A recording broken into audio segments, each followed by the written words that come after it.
During the war with Japan, there were several times when China came close to surrendering.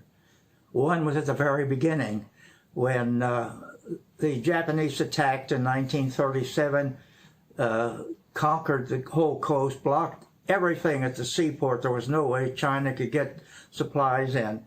Roosevelt was afraid that perhaps China would surrender, and it would release more than 1 million Japanese troops to fight the Americans in the Philippines and the islands. It was at that time that he authorized the transfer of the volunteer group. The United States allowed many pilots and crew members to come to China to assist them and more or less rescue them. He also provided the P-40 planes. The Japanese, who had been used to just bombing and strafing Chinese civilians in cities, suddenly met opposition. And you could say that they were rescued by the Flying Tigers. This continued until the Japanese realized that supplies were still coming in through Burma from India. They had blockaded the East Coast. They were determined to blockade the West Coast and completely cut off China from all supplies. They invaded Burma, chased out the British and the American armies, occupied all of Burma. And when they captured Lashio at the beginning of the Burma Road, they actually did blockade all of Burma. And once more, China was cut off, both on the East Coast and the West Coast. And it was at that time that we were worried that maybe China might have to surrender again. The solution was the Hump Pilots. They decided that the only way to supply the Chinese army and the Flying Tigers was to ferry equipment, material supplies, gasoline over Himalayan mountains. And this is what they did. With the gas that was supplied by the Hump Pilots and the materials supplied to the Chinese army, China was willing to fight again. But once Burma had been occupied and the border securely stopped,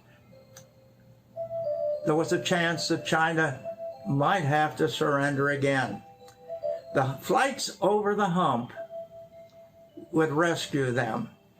These were difficult times. Flying over the Himalayan mountains presented immense problems for the flyers. There were winds that came up from the south that were constantly trying to push American planes north into the higher mountains. There were thunderstorms that treated planes like almost like a canoe in an ocean during a storm.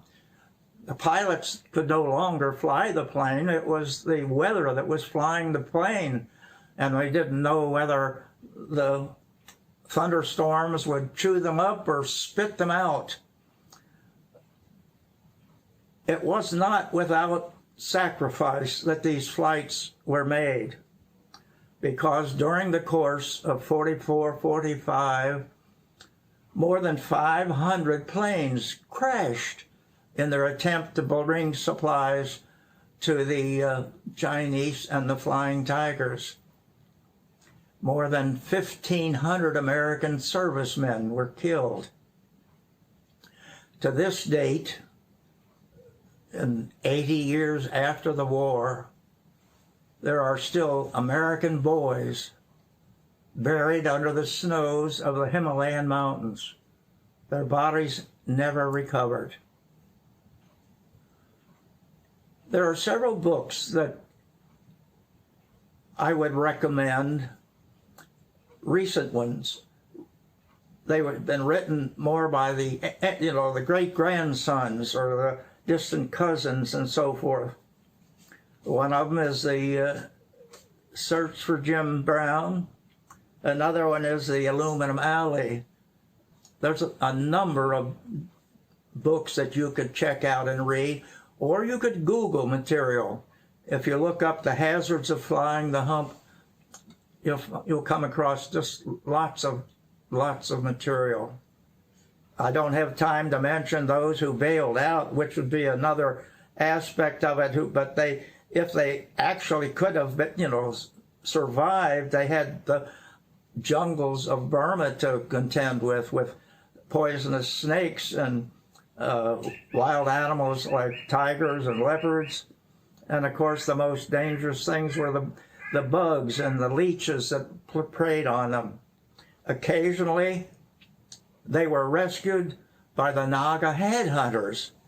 This was a group of headhunters that lived in Upper Burma, and they would lead the American survivor out to one of the British outposts in exchange for a gift. So there's a lot of things that you may find interesting if you have time. And thank you.